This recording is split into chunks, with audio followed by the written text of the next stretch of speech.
Back in 2007, I read The 4-Hour Workweek, and it really did change my life in a variety of different ways. And I decided to go back and look at this incredible book and see, is it still relevant in 2025, or did this advice die back in 2007? I'm going to break it down in detail and show you exactly what to look at, what to ignore right now. So let's get straight into it. The first thing we got to talk about is the idea of a deferred life plan. This is the concept of most people live their lives by, whereby we wait until we're much older to have an incredible life, to be able to travel, to be able to do the things that are important to us, because in the now where we are, we've got to spend the majority of our time making money, working, doing things for other people. And I think this was one really big thing that Tim brought to the table that changed a lot of people's perspective.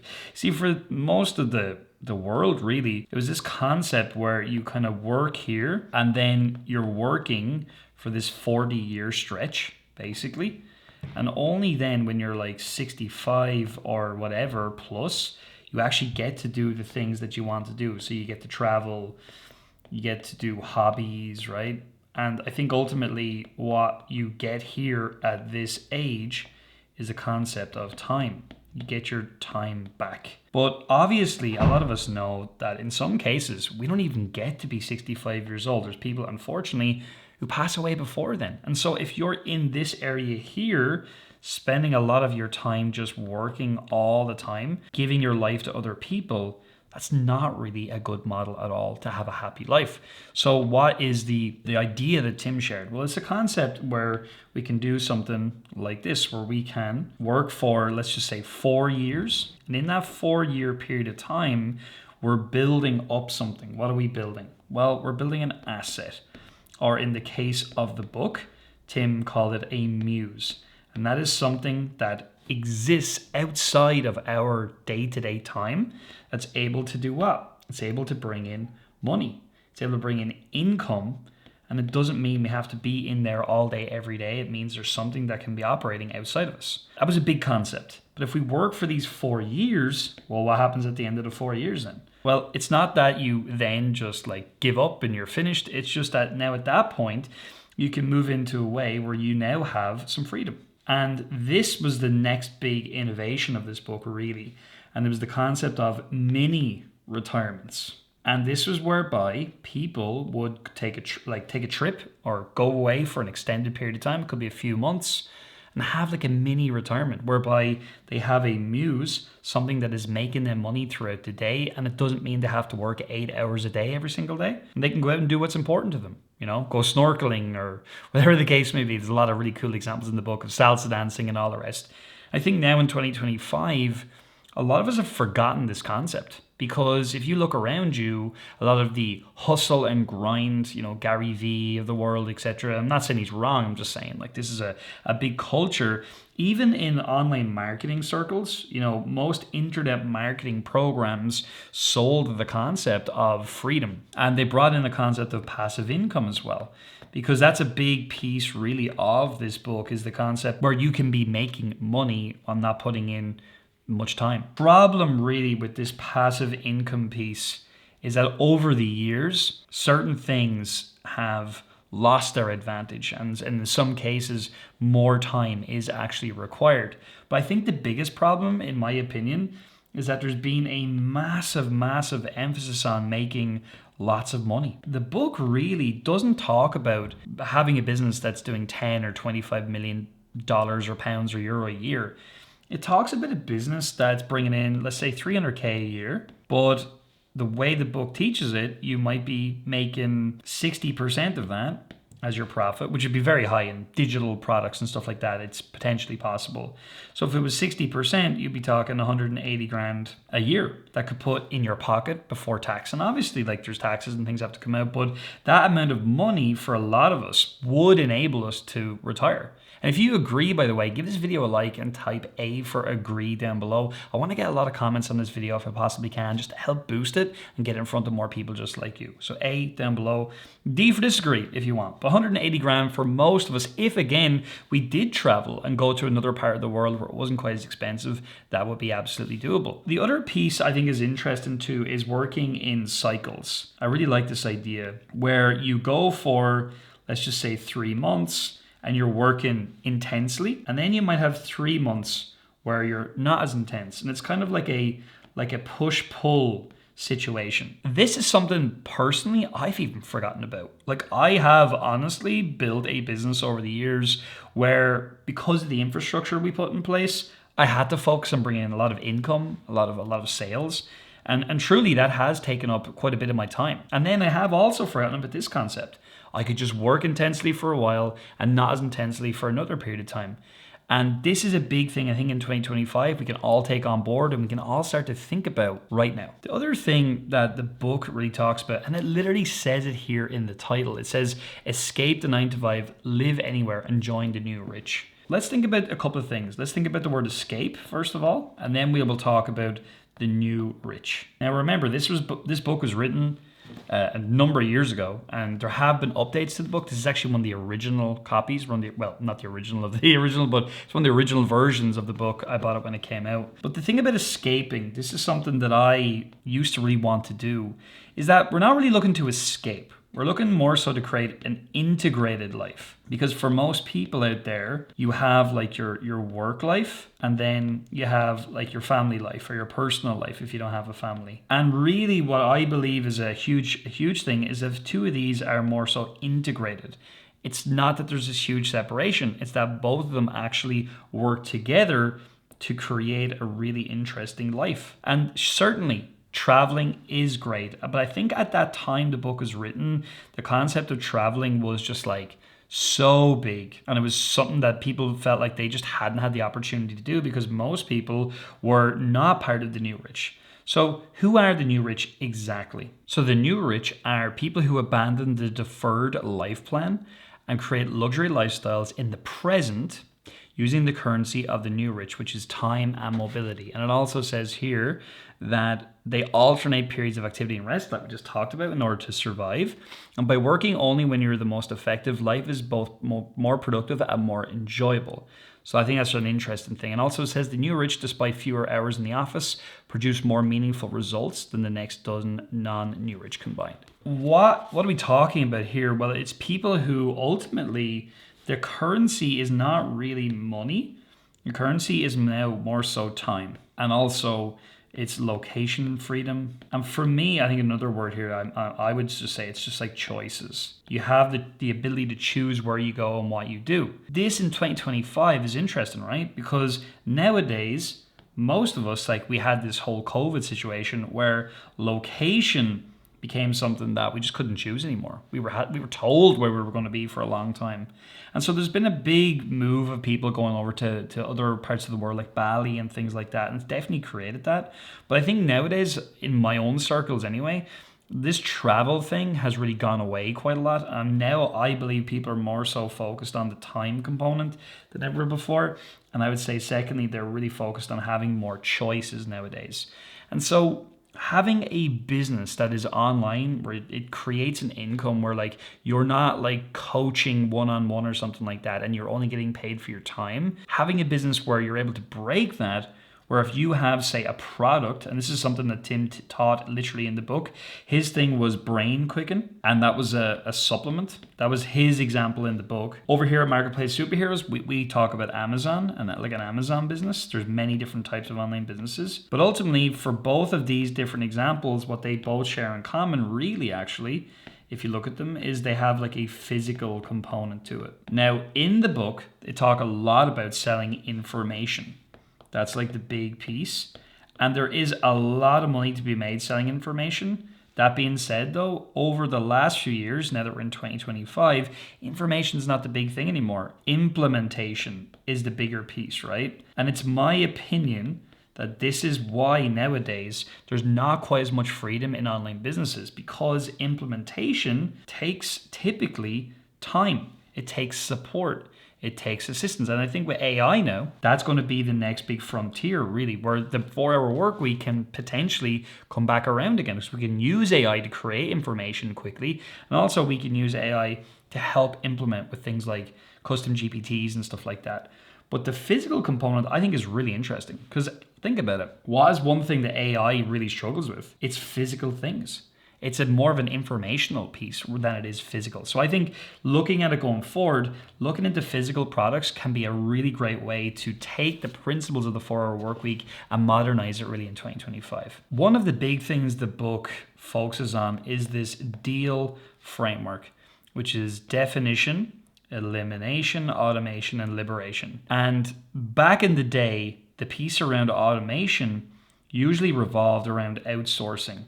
And this is where a whole world and a whole industry was created pretty much by this book. You've heard it before, VAs, right? Or virtual assistants.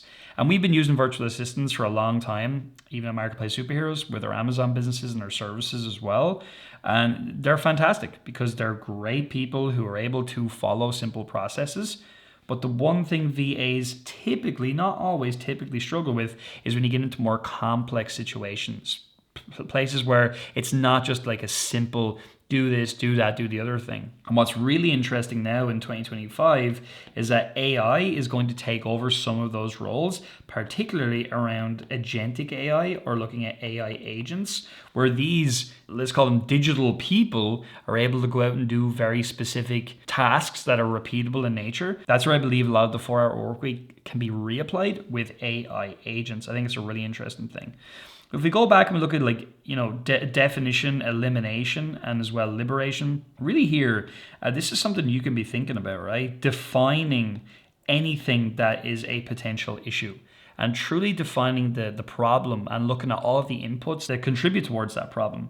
And that's something that a lot of people just simply don't do. And then when you look at that, you're able to see what can I eliminate from the process, or what can I stop doing? And then you look to automate from there, automate the thing as you've really pared it down. And finally, then that enables you to liberate yourself because you've essentially outsourced and automated the process. And this idea works really, really well, actually. Still today, this is something that I personally do a lot of. But also what I would really point out is that when you start to look towards complex things, I would say an example of this would be, say, running advertising. This can kind of fall down a little bit because certainly you can use an advertising agency and things like that. That in and of itself is a huge industry, but complex processes by their nature are quite difficult to define, eliminate, and automate really, really well. So there will be a place for agents, AI, and there will be a place for humans. And so I think that the modern virtual assistants, they're going to be able to do more complex tasks. They're going to be able to do things that really AI struggles with. And that's just repeatable tasks. That AI is great with that, I should say, whereas more complex things, it's not. And so there's a sweet spot really, right, in this whole thing where we've got, we'll put it in letters here, we've got human, we've got AI, and then we've got you in the middle. And this is the intersection that you're going to be focusing on as you build different businesses in the future if you're using the model within the 4-hour workweek. And you will always be in the middle. That's the important point, because you've got to look at yourself like the conductor of the orchestra. You're conducting humans, you're conducting the artificial intelligence agents in order to be able to get results, right? And that's where I think you can really apply this principle now. And so the liberation aspect comes in when you can manage both of these pieces together and you're able to get it to produce money for you. So let's talk about some of the things that potentially Tim Ferriss got wrong. One of those things I would say is this idea of the escape narrative, where the goal of life and business is to be in a place where you don't really work any hours, you're traveling a lot of the time, and that's where the juice is. But the truth of entrepreneurship really is that the reward is often in the process, and that can be hard to accept sometimes. And the reason it's usually hard to accept is because you don't particularly like the process. And if you're in that situation, there's likely a business that you shouldn't be involved in, because if you dislike the process of your business, you're never really going to be happy because you're stuck doing something that just doesn't give you any joy whatsoever. Now, equally, I'm not saying, and I'm not one of these people that's going to tell you, that's supposed to be a love heart, that it's only about passion. Because if that was the case, well, then there'd be so many businesses that would just not succeed. For example, I don't think very many people who, we would call them bin lorries here in Ireland, or trash collection if you're in the US. I don't think too many of those people are particularly passionate about collecting rubbish. Maybe they are, right? but it's still a really great business, and it's one that can be outsourced and other people can do a lot of the work. So I would say the bigger piece is finding the why, or the thing that's going to ultimately drive you. And then you're not really trying to escape all the time. You're simply just looking to free up time. That's your goal at the end of the day. You're just looking to get your time back. And Dan Martell has a great book as well about buying your time back that's well worth a look, depending on where you are in your business journey. The second thing I would really say was a bit of an issue was the whole passive income fantasy. Look, I get it. It's a book called The 4-Hour Workweek. That's something that everybody wanted and still wants to this day, right? But the trouble with passive income is that most businesses are just not actually passive. What Ferriss was arguing more so was when you automate more things, you put yourself into a position really where it's semi-passive in nature. But I think he placed too much emphasis on this idea where you just don't have to do anything and money is just going to be sent to you, and that's that. In my experience, a fence that goes up quickly is going to fall down quickly, right? And this is often the case where if you completely hand over control to other people, that's often where things can go wrong. I'm not saying you should be a control freak, but equally, there will be certain processes that are key to you making money. You're going to want to have your eye over those. And that's really where it just becomes not passive anymore. And passive income, honestly, in my own life, there's only a handful of situations where I make truly passive income. And often they are in the form of investments, right? Where I've made money and I've invested into, say, crypto, for example. And then over time, the crypto value has increased. And so as the value increases, my original value grows and I'm not necessarily taking income from that, but the value underneath is actually increasing. And you might, in this case, get paid some interest. The second place where I've actually made passive income was in property. I'm not currently invested in property anymore. I actually sold my share in that whenever I exited from my now ex-business partner. He actually took the properties on. And those properties, yes, they made rent, which was passive in nature. But still with this took millions of pounds, dollars, euro to be able to buy enough property that there wasn't mortgages and stuff like that, where I actually made an income that was of any use. So I'm not saying, by the way, property doesn't work for passive income. It works really well. The reality is you just need a lot of money invested in order to have yourself in a position where you're getting enough what we call yield on your money. For me, it's just not. Juice isn't really worth the squeeze. That's my opinion on that. So anything we do, there's always going to be effort required. And then you're going to basically want to get the thing running yourself. And as it's running, that's when you're going to start to document, process at that point. And then after that, you're now in a position where you're ready to outsource OS, or outsource. That'll be both to AI eventually, plus VA humans who can deal with more complex tasks. And the third piece, this is probably down to just me and the way I run things. It's the concept of the one-man business or one-person business, right? I don't do this, right? And I just don't see where you can be in a position where there truly is just one person, and that one person is running everything in an acceptable amount of time, and there's enough money on the other side. And there's one potential exception to this, and it's a pretty good example. And that would be, for example, let's say you built up a YouTube channel, just as one clear example. Why this could actually work well here is because if you make a video, and this would go for Instagram and all, etc. as well, and you're then able to reach potentially thousands of people, maybe even millions, with just one simple process of making a video, editing it and stuff like that. It does take time. It's not going to happen without any work, I can tell you. But you get a lot of leverage with something like that because you're using a platform and you're getting in front of a lot of people, and it's digital in nature, so it's time oriented, yes, but that time you're putting in here, making one video, is able to reach thousands and thousands and thousands of people. So if you made one video and 100,000 people saw that video, and then you said to someone, hey, go down below and buy my thing, and let's say your thing was $100, just as an example.